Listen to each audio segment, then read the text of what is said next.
Subscribe now and press the bell icon. Never miss an update.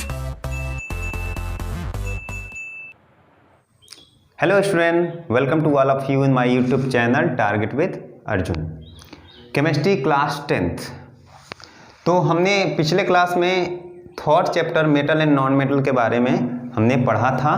तो पिछला topic हमने क्या पढ़ा था, तो वो था Levi's-dart structure by the transfer of electron. तो कैसे कोई भी आयनिक बॉन्ड या कोई भी आयनिक कंपाउंड कैसे फॉर्म होता है, ये चीज़ हमने पढ़ा था। And this Levi's-dart structure is very very important. तो ये चीज़ हमने कुछ क्वेश्चन दिया था, वो आप सॉल्व किए होंगे। चलिए हम लोग एक बार और देख लेते हैं कि लेविस-डार्ट स्ट्रक्चर होता क्या है। आपने अगर पिछला वीडियो देखा होगा तो ये चीज़ आपको समझ में आएगा। तो चलिए सबसे पहले हम बात कर लेते हैं कैल्शियम ऑक्साइड का। कैल्शियम ऑक्साइड, कैल्शियम ऑक्साइड क्या होगा कैसे, तो पहले हम बात कर लेते हैं कैल्शियम। कैल्शियम का एटॉमिक नंबर कितना होता है 20, तो इलेक्ट्रॉनिक कन्फर्मेशन 2, 8 एंड 2 होता है। तो ये क्या करेगा, 2 इलेक्ट्रॉन अपना लूज करेगा और ये 2 इलेक्ट्रॉन लूज करके 2 पॉजिटिव चार्ज ले लेगा, ठीक है, और इसका ऑक्टेट क्या हो जाएगा, कंप्लीट हो गया, ये बना। अब इसी तरह से ऑक्सीजन है, ऑक्सीजन का हमने यहाँ बताया था, ऑक्सीजन का होता है 8, तो क्या बनेगा 2 and 6। तो ऑक्सीजन को भी कितना चाहिए, 8 इलेक्ट्रॉन चाहिए नियरेस्ट नोबल गैस के लिए। तो क्या हो जाएगा, 2 इलेक्ट्रॉन एक्सेप्ट करेगा और ये बना लिया O के ऊपर 2- चार्ज और ये हो गया 2 and 8। हमने बताया था अगर आउटर मोस्ट सेल में 8 इलेक्ट्रॉन हो जाता है तो वो स्टेबल हो जाता है, और ये प्रॉपर्टी किसकी होती है, ये होती है नोबल गैस का। तो कोई भी अगर मेटल होगा वो इलेक्ट्रॉन को लूज करेगा और इलेक्ट्रॉन को लूज करने के बाद उसके आउटर मोस्ट सेल में 8 इलेक्ट्रॉन हो जाएगा, तो वो स्टेबल हो जाएगा और अपने नियरेस्ट नोबल गैस में चला जाएगा, ठीक है। सिमिलरली हम नॉन मेटल की बात करेंगे। नॉन मेटल क्या करेगा, इलेक्ट्रॉन को गेन करेगा और वो भी स्टेबल हो जाएगा बाय कंप्लीट इट्स ऑक्टेट, अपना ऑक्टेट कंप्लीट करने के बाद, ठीक है। एक कंडीशन बना। अब हम इसका देख लेते हैं लेविस-डार्ट स्ट्रक्चर। तो क्या होगा, कैल्शियम यहाँ पे देख लेते हैं।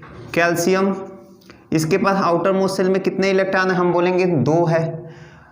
अब है ऑक्सीजन, ऑक्सीजन के आउटर मोस्ट सेल में कितने इलेक्ट्रॉन है, हम बोलेंगे 6 है। देखेंगे 6 कहाँ से आया, 6 यहाँ से आया।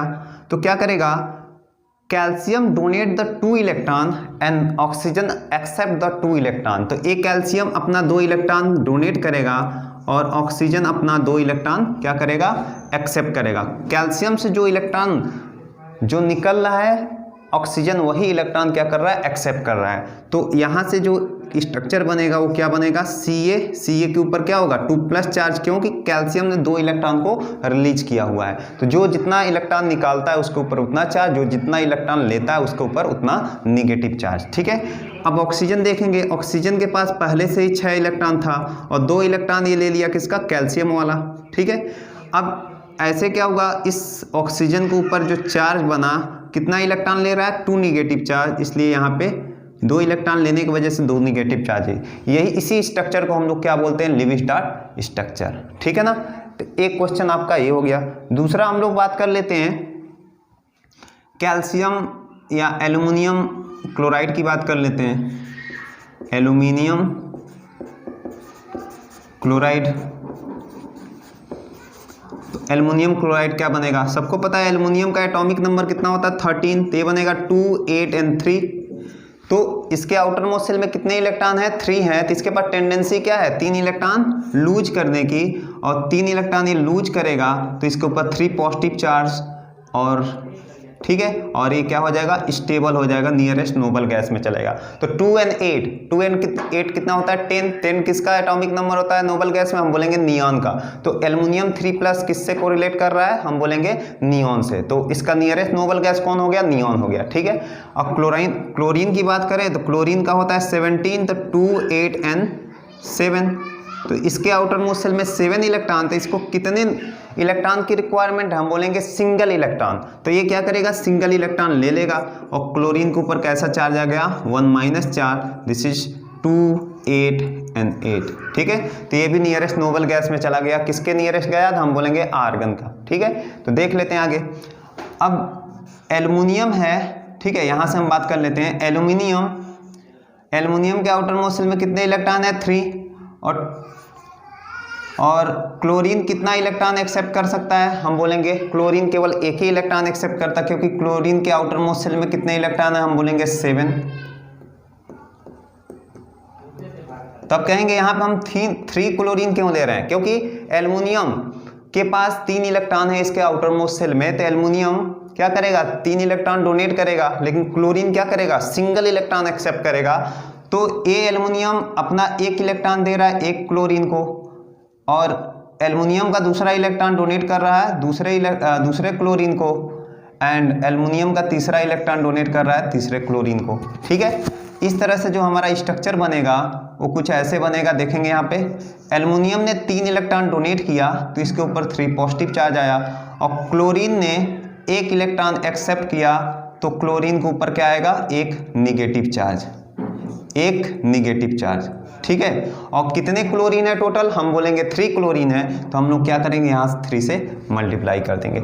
ये हुआ हमारा Lewis dot structure of ionic compound. ठीक है, तो इस तरह से आप देख सकते हैं जितने एग्जाम्पल हमने बता दिया है यही सब एग्जाम्पल बोर्ड में पूछे जाते हैं। तो पिछले क्लास में हमने आई थिंक 3 या 4 लुईस डॉट स्ट्रक्चर बनाया था by the transfer of electron. तो इसमें कंफ्यूजन होता क्या है, जैसे ही मैं इस चैप्टर के बाद अगला चैप्टर जैसे स्टार्ट करता हूं अगर कार्बन इट्स कंपाउंड, तो उसमें भी लुईस डॉट स्ट्रक्चर बनाया जाता है, बट वहां पे क्या होता है by the mutual sharing of electron. But in this case जो भी लुईस डॉट स्ट्रक्चर हम बना रहे हैं ये क्या होता है by the transfer of electron. तो ध्यान देना होगा कि अगर कहीं भी आयनिक कंपाउंड का कंडीशन आएगा तो वहां लुईस डॉट स्ट्रक्चर जो बनेगा वो by the transfer of electron होता है। एंड जैसे ही हम बात करेंगे कार्बोनेट्स कंपाउंड में तो वहां पे लुईस डॉट स्ट्रक्चर की बात करेंगे तो वहां होता है by the mutual sharing of electron. तो म्यूचुअल शेयरिंग होता है between the non metals, and transfer of electron जो होता है ये होता है between the metal and non metal. तो एक कंडीशन आपको याद रखना है,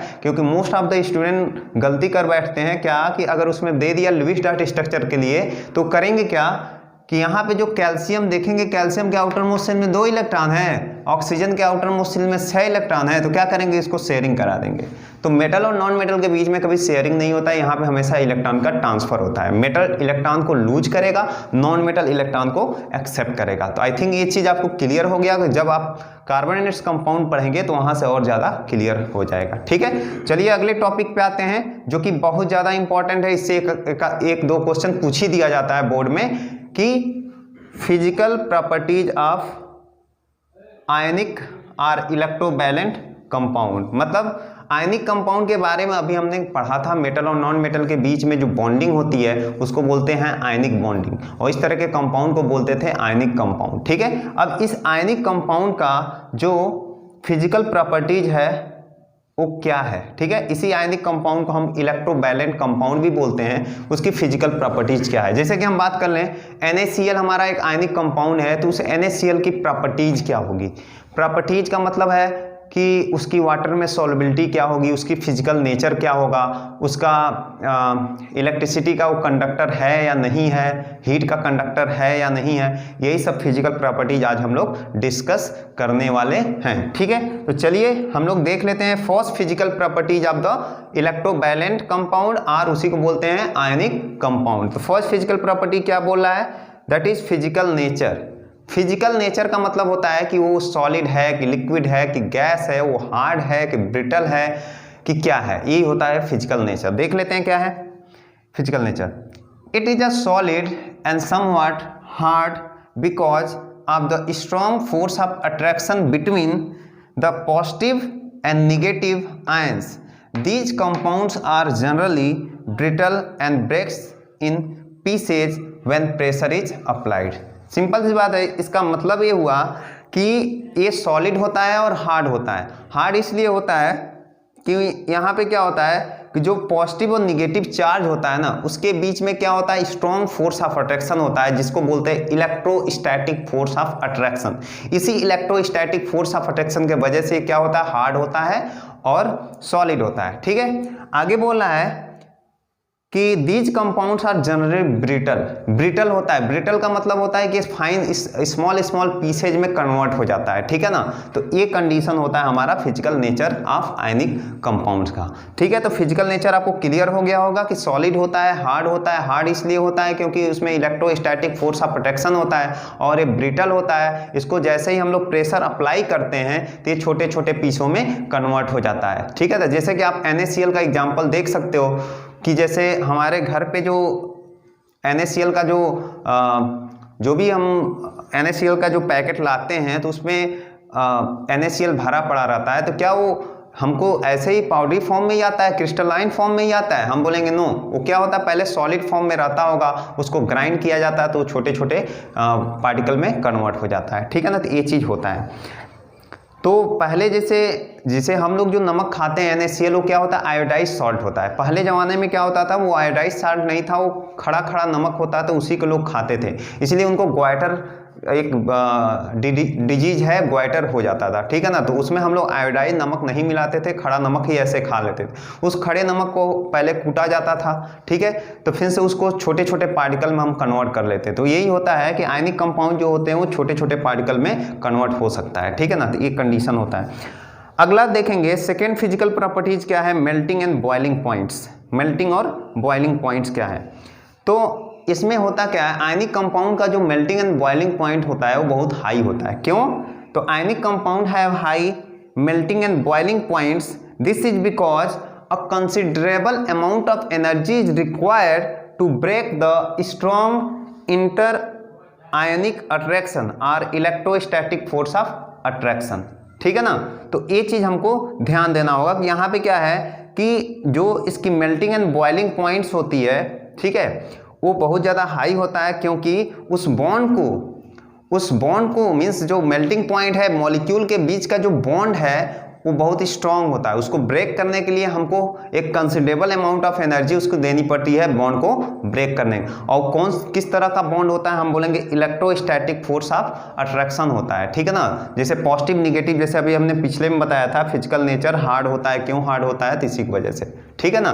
तो ये चीज़ आपको क्लियर हो गया। अगर क्वेश्चन पूछा, मैं जनरली ये क्वेश्चन हमेशा पूछा जाता है कि why melting and boiling point of ionic compounds are very high, तो इसका आंसर यही होगा because a considerable amount of energy is required to break the electrostatic force of attraction. तो मतलब जो आयनिक कंपाउंड होता है उसके बीच में क्या होता है, इलेक्ट्रोस्टैटिक फोर्स ऑफ अट्रैक्शन होता है, जिसको ब्रेक करने के लिए हमको ज़्यादा से ज़्यादा एनर्जी देनी पड़ती है, तब वो बॉन्ड ब्रेक करता है, ठीक है। तो चलिए अगले हम प्रॉपर्टीज की तरफ आते हैं कि सॉल्युबिलिटी इसका क्या होता है और कंडक्टर प्रॉपर्टी क्या होता है। तो आगे देख लेते हैं। Your next type of physical properties of ionic compounds is solubility. Okay, तो दो फिजिकल प्रॉपर्टी आपने पढ़ा था, उसके बाद हम तीसरे फिजिकल प्रॉपर्टी पे आते हैं, सॉल्युबिलिटी। सॉल्युबिलिटी क्या होता है देख लेंगे कि the ionic compounds are generally soluble in water and insoluble in organic solvent such as kerosene, petrol and benzene etcetera, ठीक है ना। मतलब अब ध्यान देंगे यहाँ पे कि आप सोचेंगे कि आखिर आयनिक कंपाउंड वाटर में क्यों डिजॉल्व हो रहा है और जो ऑर्गेनिक कंपाउंड है उसमें क्यों डिजॉल्व नहीं हो पा रहा है। तो इसका कुछ कंसेप्ट है जो कि आप और हायर क्लास में जाएंगे, क्लास 11 12 में, तो वहाँ पे पढ़ेंगे। चलिए हम यहाँ पे बता देते हैं कि जो आयनिक कंपाउंड्स होते हैं वो पोलर होते हैं, ठीक है। वाटर भी हमारा क्या होता है, पोलर होता है। तो पोलर जो होता है वो पोलर में डिजॉल्व होता है, नॉन पोलर जो होता है वो नॉन पोलर में डिजॉल्व होता है, ठीक है। तो यहाँ पे जो केरोसिन हो गया, पेट्रोल हो गया, बेंजीन हो गया, ये तीनों जो हैं क्या है, ऑर्गेनिक सॉल्वेंट होते हैं, और ये ऑर्गेनिक सॉल्वेंट जो है जो कि नॉन पोलर होता है, ठीक है। तो पोलैरिटी का कंसेप्ट आपको अभी नहीं पता होगा, तो इसका एक पूरा टॉपिक है कि डाइपोल मोमेंट क्या होता है, क्या नहीं होता है। तो जैसे कि आप ध्यान देंगे यहाँ पे कि जो आयनिक कंपाउंड होता है उसमें एक पॉजिटिव एक निगेटिव चार्ज होता है। मेटल जो होता है वो पॉजिटिव चार्ज कंटेन करता है, नॉन मेटल जो होता है निगेटिव चार्ज कंटेन करता है, ठीक है। तो इसके बीच में क्या होता है, इलेक्ट्रोनेगेटिविटी डिफरेंस होता है। और वाटर जो होता है उसमें हाइड्रोजन और ऑक्सीजन होता है, तो ऑक्सीजन की इलेक्ट्रोनेगेटिविटी जो होती है हाइड्रोजन से ज़्यादा होती है, तो वहाँ पे भी क्या होता है, चार्ज का डिफरेंस होता है। ठीक है, तो जहाँ पे चार्ज का डिफरेंस हो, पॉजिटिव निगेटिव चार्ज हो, वहाँ पे क्या होता है, डाइपोल मोमेंट होता है, और जिसका डाइपोल मोमेंट होता है वो क्या होता है, पोलर होता है। तो यहाँ पे वाटर और आयनिक कंपाउंड दोनों क्या होते हैं, पोलर होते हैं, इसलिए आयनिक कंपाउंड वाटर में डिजॉल्व हो जा रहा है। लेकिन यहाँ पे जो केरोसिन, पेट्रोल और बेंजीन होता है, ये नॉन पोलर होता है, बिकॉज इसका डाइपोल मोमेंट क्या होता है, जीरो होता है। ठीक है ना, तो ये चीज़ आप क्लास 11th में अच्छे से पढ़ेंगे। अभी आपको समझने की बस इतना ज़रूरत है कि आयनिक कंपाउंड वाटर में डिजॉल्व होता है, लेकिन ऑर्गेनिक सॉल्वेंट में वो डिजॉल्व नहीं होता है। ठीक है, ये चीज़ आपको क्लियर हो गया होगा। नेक्स्ट बात कर लेते हैं, 4 type of physical properties of ionic compound is conduction of electricity.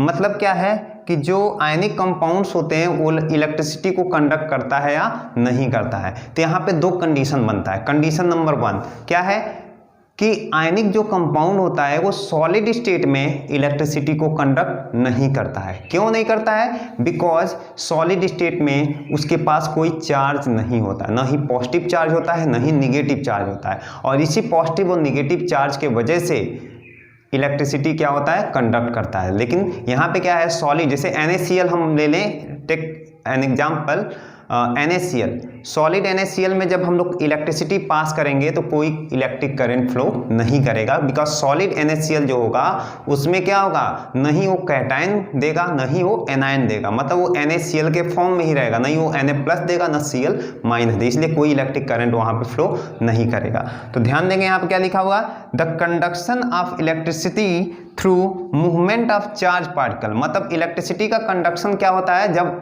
Movement, charge particle का क्या होता है, मूवमेंट होता है। ठीक है, ionic compound does not conduct electricity in solid state because it does not contain any charge particles. ठीक है, सॉलिड स्टेट में कोई चार्ज पार्टिकल नहीं होता है। While it conduct electricity in molten और एक्वस स्टेट। मोल्टेन का मतलब होता है कि NaCl को हमने हाई टेम्परेचर दे दिया, हाई टेम्परेचर पे वो क्या कर गया, मेल्ट कर गया। जब वो मेल्ट करता है तो Na कन्वर्ट हो जाता है Na+ में, और Cl कन्वर्ट होता है Cl- में। तो यहाँ पे आयनाइज हो गया, तो उस केस में क्या हो, इलेक्ट्रिसिटी को कंडक्ट करेगा।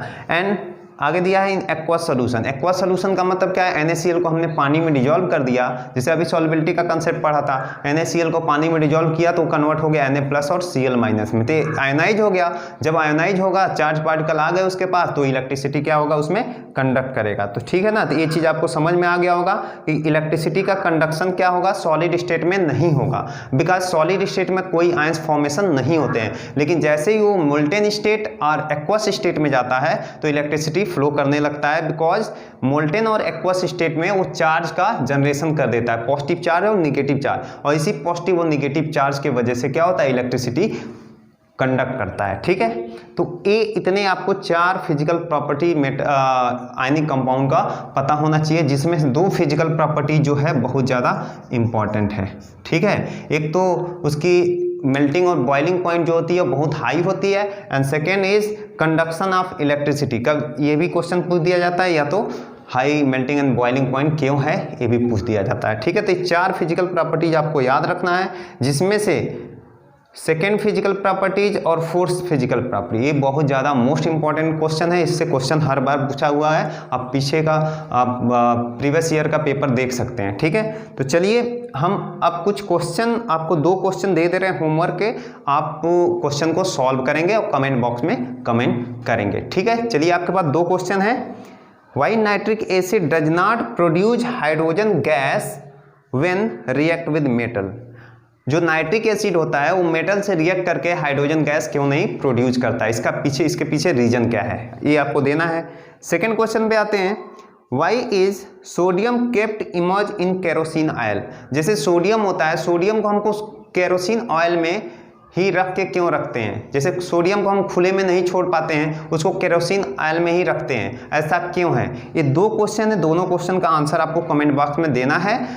तो आज का ये टॉपिक हमारा फिनिश हुआ, physical properties of ionic compound. तो चलिए अब हम लोग नेक्स्ट टर्म पे स्टार्ट करेंगे, हमारा मेटलर्जी क्या है, अकरेंस ऑफ मेटल क्या है, कि कोई भी मेटल है उस मेटल को हम लोग कैसे ऑब्टेन करते हैं। ठीक है ना, तो इस प्रोसेस को हम लोग मेटलर्जी कहते हैं। और जो मेटल प्रोड्यूस होता है वो हमारा मेटल कहाँ से प्रोड्यूस होता है, उसको हम लोग बोलते हैं क्या, ओर्स बोलते हैं, मिनरल्स बोलते हैं। ये सब चीज़ें क्या होता है, नेक्स्ट टर्म पे हम लोग इसको स्टार्ट करेंगे। And this is the very very interesting topic और most of the question ask from this portion. ठीक है, जो मेटलर्जी का जो पोर्शन होता है उसी से ज़्यादा क्वेश्चन आता है हमारे बोर्ड एग्जाम में। अभी तक हमने जो चीज़ पढ़ा है इस चैप्टर से नियर अबाउट 5 या 6 मार्क्स का क्वेश्चन पूछा जाता है। 5 मार्क्स मान के चलिए, 5 मार्क्स में से 2 मार्क्स, अभी तक हमने जितना पढ़ा इससे 2 मार्क्स का क्वेश्चन पूछा जाता है, जो भी हमने अभी तक पढ़ा शुरू से लेके अभी तक। ठीक है, और बाकी का 3 मार्क्स का जो क्वेश्चन होता है वो मेटलर्जी पोर्शन से पूछा जाता है, जो कि बहुत ज़्यादा इंपॉर्टेंट है। ठीक है ना, तो चलिए हम लोग नेक्स्ट टर्म पे हम बात कर लेंगे मेटलर्जी का। अगर आपको वीडियो पसंद आया तो please like, comment and subscribe my YouTube channel target with Arjun and press the upper bell icon and share to your friend also. Thank you.